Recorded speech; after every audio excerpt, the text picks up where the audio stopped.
Hello friends, welcome in our online class session. आज हम लोग जो है वो टेंसेस के बारे में थोड़ा सा जानकारी जुटाते हैं। टेंसेस क्या होता है?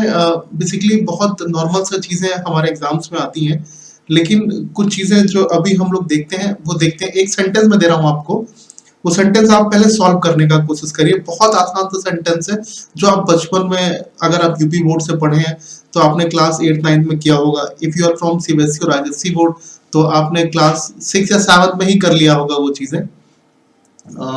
मैं एक सेंटेंस देता हूं आपको, वो आप ट्राई करिएगा करने का। एक सेंटेंस है, दे हैड लंच,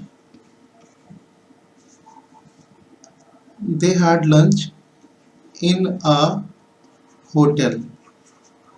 और इसे आपको चेंज किस में करना है? असर्टिव में चेंज करना है इसे। जरा चेंज करिए इसे। They had lunch in a hotel एक सेंटेंस है, आपको इसे चेंज करना है असर्टिव में। पल भर के लिए आप ये सपोज कर लीजिए कि ऊपर यहाँ पर ऊपर लिखा हुआ है change the following sentence as directed in the bracket. दिए गए सेंटेंस को ऐसे चेंज करिए जैसे ब्रैकेट में लिखा है। आप चेंज कर रहे होंगे, चलिए आपको मैंने 1 मिनट दिया, आप चेंज कर लीजिए।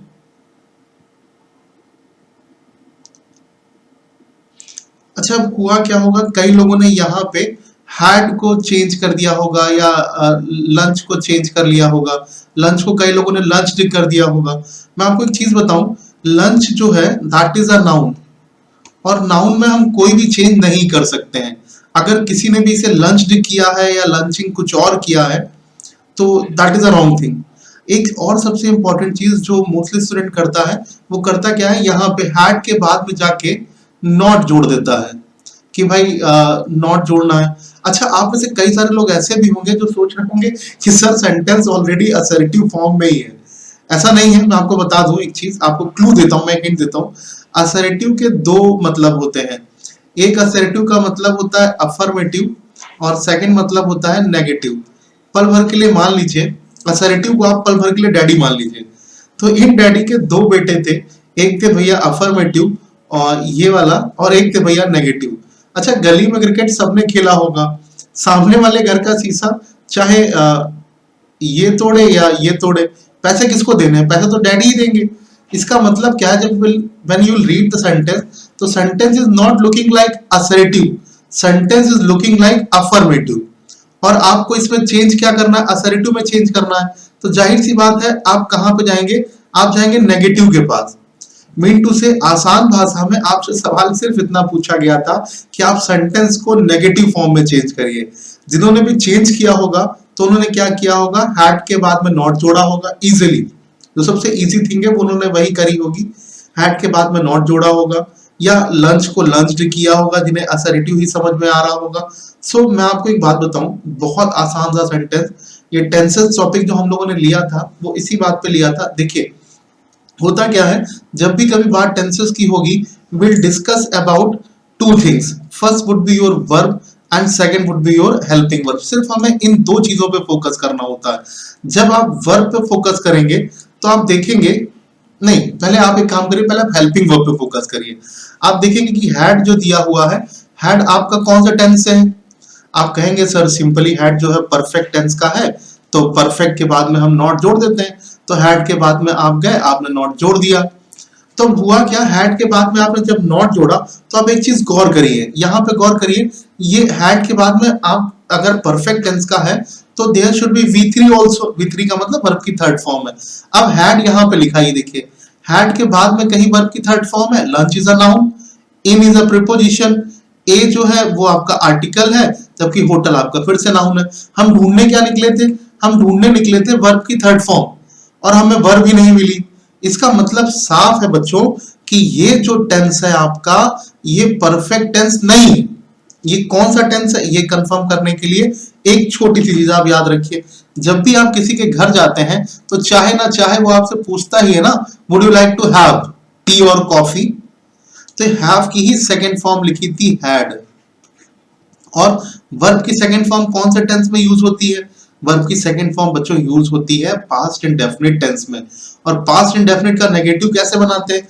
पास्ट इंडेफिनिट का नेगेटिव बनाते हैं बच्चों कैसे? डिड प्लस V1, V1 का मतलब वर्ब की फर्स्ट फॉर्म। तो आपका सेंटेंस क्या बनेगा, यहां फिर से देखिए एक बार जरा, दे के बाद ये हैड को आप हटा देंगे, हैड की जगह पे आप क्या लगाएंगे वहां पे, ये this one, did not plus V1, did not plus V1 का मतलब डिड नॉट प्लस हैव। तो आपका जो करेक्ट सेंटेंस बनेगा वो क्या बनेगा, they did not have lunch in a hotel. Confirm. See actually है क्या, आज हम लोग जो टेंसेस पढ़ने जा रहे थे उसके लिए बड़ा जरूरी था कि आप अपना इवैल्यूएशन खुद से करें, ये बहुत जरूरी था। देखिए टेंसेस बड़ा आसान तरीका से मैं पढ़ाता हूँ आपको। टेंसेस में सिर्फ दो ही चीजें फोकस करने के लिए है, first is your verb and second is your helping verb. मैं दोनों चीजें आपको बड़े आसान तरीके से याद कराता हूँ, आपको दोबारा कभी वो याद करने की जरूरत ही नहीं पड़ेगी, आपको हमेशा याद रहेगा। चलिए सबसे पहले देखते हैं, आपको मैं पहले कौन से टेंस में वर्ब की कौन सी फॉर्म आती है मैं आपको ये याद करा देता हूँ। आपको सिर्फ एक छोटा सा डायलॉग याद करना है, बहुत फेमस है, पप्पू पास थर्ड डिवीजन। इतना याद कर लेंगे आप लोग, आई होप आप इतना इजीली याद कर सकते हैं, पप्पू पास थर्ड डिवीजन। एक्चुअली ये क्या लिखा हुआ है, ये पप्पू नहीं लिखा हुआ है, ये पप्पू का मतलब है परफेक्ट, परफेक्ट। और ये थर्ड डिवीजन नहीं लिखा है, ये लिखा है V3, V3 का मतलब वर्ब की थर्ड फॉर्म। आज के बाद यहां से बना रूल याद करिएगा, दुनिया का कोई भी tense, see I am not talking about present, I am not talking about past, I am not talking about future, I am simply talking about perfect. दुनिया का कोई भी टेंस जो कैसा होगा भैया, परफेक्ट होगा, विल कंटेन ऑलवेज वर्ब की कौन सी फॉर्म, थर्ड फॉर्म। आप हमेशा याद रखिएगा। मैं आपको अभी हेल्पिंग वर्ब्स भी याद करा दूंगा, जब आप हेल्पिंग वर्ब्स याद कर लेंगे तो आपको और आसानी मिलेगी, आपको परफेक्ट को आइडेंटिफाई कर लेंगे और आइडेंटिफाई करने के बाद आप साथ V3 ऐड कर देंगे, आसानी से सारी चीजें कर लेंगे आप। ये याद हो गया आपको, एक बार फिर से रिकॉल कर लीजिए, पप्पू पास थर्ड डिवीजन। पप्पू का मतलब पप्पू नहीं है, पप्पू का मतलब परफेक्ट है, थर्ड डिवीजन का मतलब थर्ड डिवीजन नहीं है, वर्ब की थर्ड फॉर्म है। इतना कंफर्म हो गया भैया। चलिए आगे देखते हैं, एक आपको डायलॉग और याद करना छोटा सा, continuous has got married with ING। ये दो चीजें याद रखिए, एक कॉन्टिन्यूअस और दूसरा ING। अब इसको समझिए ये क्या है, कॉन्टिन्यूअस और ING क्या है। देखिए यहां से बड़ा आसान सा रूल है। अच्छा ये बताइए, शादी के बाद इफ somebody got married, अगर किसी की शादी हो जाती है तो वो साथ साथ रहेगा या अलग रहेगा? भाई सिंपल सी बात है, साथ में ही रहेगा, भले लड़ाई झगड़ा हो, भले मारपीट हो, बात हाथापाई तक आ जाए, लेकिन वो रहेगा कैसे, रहेगा तो साथ में ही। तो सी कॉन्टिन्यूअस जो है ये आपका, ये कॉन्टिन्यूअस, कॉन्टिन्यूअस के साथ हमेशा वर्ब की कौन सी फॉर्म यूज होगी, ING फॉर्म। अब आपको ये लग रहा होगा कि सर ये ING फॉर्म कौन सी होती है, हमको तो पता ही नहीं है। सी जब हम वर्ब की फर्स्ट फॉर्म प्लस ING लिखते हैं, फॉर एग्जांपल गो लिखा हो तो हम क्या लिखते हैं भैया, गोइंग, डू लिखा हो तो क्या लिखते हैं भैया, डूइंग, शादी के बाद वाला वीप लिखा हो तो क्या लिखते हैं हम लोग, वीपिंग। तो ये वर्ब की कौन सी फॉर्म है, ING फॉर्म है। इतना कंफर्म हो गया। तो आज के बाद याद रखिएगा हमेशा, कोई भी दुनिया का tense, see again I am not talking about present past and future, I am simply talking about continuous. Continuous कितने होते हैं, कॉन्टिन्यूअस आपके पास दो होते हैं, कौन कौन से, एक नॉर्मल कॉन्टिन्यूअस होगा, एक परफेक्ट कॉन्टिन्यूअस होगा। कॉन्टिन्यूअस कोई भी होगा, if your tense is continuous will contain always verb की कौन सी फॉर्म, VING। VING का मतलब वर्ब की ING फॉर्म। इतना कंफर्म हो गया, पक्का। चलिए एक चीज और चेक कर लेते हैं, अगर आप सही से काउंट करेंगे तो अब तक आप 12 में से 9 टेंसेस की फॉर्म द वर्ब याद कर चुके हैं। हालांकि आपको लग नहीं रहा होगा, अभी मैं आपको एलोबरेट करूंगा आगे और तो आपको अपने आप समझ में आ जाएगा कैसे। अब सिर्फ एक बचा है इंडेफिनिट। अब ध्यान सुनिएगा भैया, all the indefinites will contain V1। V1 का मतलब वर्ब की फर्स्ट फॉर्म। मैं आपको चेक करा देता हूं, देखिए जब आप प्रेजेंट इंडेफिनिट यूज करते हैं तो प्रेजेंट इंडेफिनिट में अफर्मेटिव में यस या ईएस का इस्तेमाल करते हैं, लेकिन रेस्ट ऑल में क्या करते हैं, डू नॉट या डज नॉट के साथ क्या लगाते हैं, V1 का ही तो इस्तेमाल करते हैं। कंफर्म। पास्ट इंडेफिनिट में गए, पास्ट इंडेफिनिट में क्या करते हैं? पास्ट इंडेफिनिट में भी तो यही करते हैं, सेम काम। पास्ट इंडेफिनिट में अफर्मेटिव में भाई आप वर्ब की सेकंड फॉर्म यूज करते हैं, लेकिन जैसे ही नेगेटिव या इंटरोगेटिव में जाते हैं आप क्या करते हैं? आप वर्ब की फर्स्ट फॉर्म भी तो यूज करते हैं, डिड नॉट के साथ, डिड के साथ। अच्छा, आपको फ्यूचर के बारे में सोचना ही नहीं है बिल्कुल। फ्यूचर के बारे में कौन सोच पाता है भाई? सिंपल सी बात है, हम सिर्फ ट्राई करते हैं फ्यूचर के लिए। We all are trying. मैं ट्राई कर रहा हूं आपको पास कराने के लिए, आप ट्राई कर रहे हैं एग्जाम को पास करने के लिए। तो फ्यूचर में क्या होता है? शैल या विल के साथ, अच्छा ये तो आपको पता ही होगा, आई और वी के साथ शैल का इस्तेमाल करते हैं, रेस्ट ऑल कंटेन्स विल। लेकिन अभी क्या है, बहुत सारे राइटर्स ये मानते हैं कि जो मॉडर्न इंग्लिश है, मॉडर्न इंग्लिश में शैल खत्म कर दिया गया है। मोस्टली जब आप न्यूज़पेपर पढ़ेंगे, नॉवेल्स पढ़ेंगे, तो they are not using particularly, they are just using will in all the time. तो ये चीज आप याद रखिएगा, शैल या विल के साथ हमेशा वी1 का इस्तेमाल करते हैं। कंफर्म हो गया बच्चों? एक बार फिर से रिकॉल कर लेते हैं, देखिएगा जरा ध्यान से।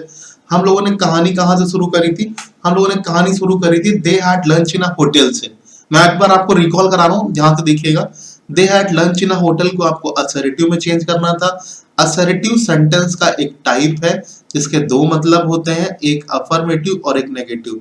आपने इस सेंटेंस को चेंज करके बनाया था, दे did not have lunch in a hotel. क्यों? क्योंकि हैड जो था वो आपका B2 था। B2 का मतलब वर्ब की सेकंड फॉर्म, और डिड नॉट के साथ वर्ब की फर्स्ट फॉर्म आती। फिर मैंने आपको टेंसेस की तरफ लेके गया। टेंसेस में मैंने आपको एक चीज याद कराई। क्या याद कराया मैंने आपको? कि कौन से टेंस के साथ वर्ब की कौन सी फॉर्म आती है। इसमें सबसे पहला डायलॉग हम लोगों ने याद किया, कौन सा? पप्पू पास थर्ड डिवीजन। पप्पू पास थर्ड डिवीजन क्या है? पप्पू का मतलब पप्पू नहीं है, पप्पू का मतलब है परफेक्ट। थर्ड डिवीजन का मतलब थर्ड डिवीजन नहीं है, ये है वर्ब की थर्ड फॉर्म। ये देखिएगा, ये जो लिखा हुआ है, मैं इसे हाईलाइट कर देता हूँ थोड़ा सा।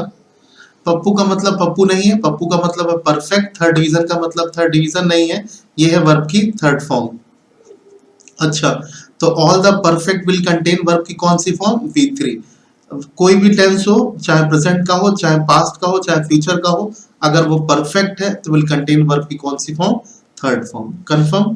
फिर हम लोगों ने एक डायलॉग और याद किया था, continuous has got married with ING।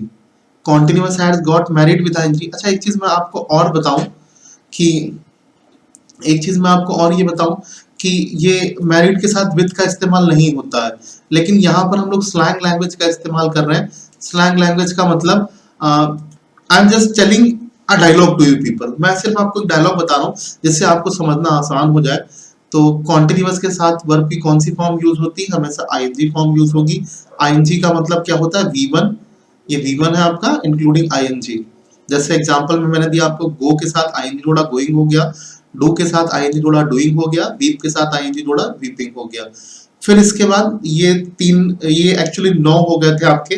तो 12वें का मैंने आपको ये बताया कि all the indefinite tenses will contain V1। V1 का मतलब जितने भी इंडेफिनिट होंगे, अगर उनमें आप सही से चेक करेंगे तो they all will contain V1। V1 का मतलब वर्ब की फर्स्ट फॉर्म। सी, टेंसेस के दो सेगमेंट हैं, एक है हेल्पिंग वर्ब और दूसरा है वर्ब। मैंने आपको वर्ब वाला सेक्शन याद कराया है, आप एक बार आराम से इसे पढ़िएगा, कॉपी पेन से नोट कर लीजिएगा, आप बड़े आसानी से समझ पाएंगे। जब दूसरा स्लाइड आएगा, जब दूसरा क्लास होगा, दूसरा क्लास का मतलब जब हम लोग फिर से पढ़ रहे होंगे, तो आप देखेंगे कि हेल्पिंग वर्ब भी मैं आपको ऐसे ही छोटे छोटे तरीकों से याद करा दूंगा, जो आपके लिए बड़ा इजी और कंफर्टेबल वे होगा। याद रखिए, टेंसेस बहुत इंपॉर्टेंट है, बहुत जरूरी है, और ये है हमारे एग्जाम में डायरेक्टली और इनडायरेक्टली दोनों प्रोस्पेक्टस हो सकते हैं, दोनों से पूछे ही जाते हैं हमसे। सो अगर आपको चैनल पसंद आया हो, पढ़ाया हो, कुछ समझ में आया हो, तो प्लीज चैनल को लाइक सब्सक्राइब जरूर करें, और कमेंट्स भी करना है आपको, ताकि मुझे भी पता चलता रहे आपको क्या समझ में आ रहा है, क्या समझ में नहीं आ रहा है। जल्दी हम लोग अपना लाइव सेशन करेंगे। इस लाइव सेशन में आपके सारे डाउट्स हम लोग टाइम टू टाइम सॉल्व करते रहेंगे। आज के लिए इतना ही था। Thank you.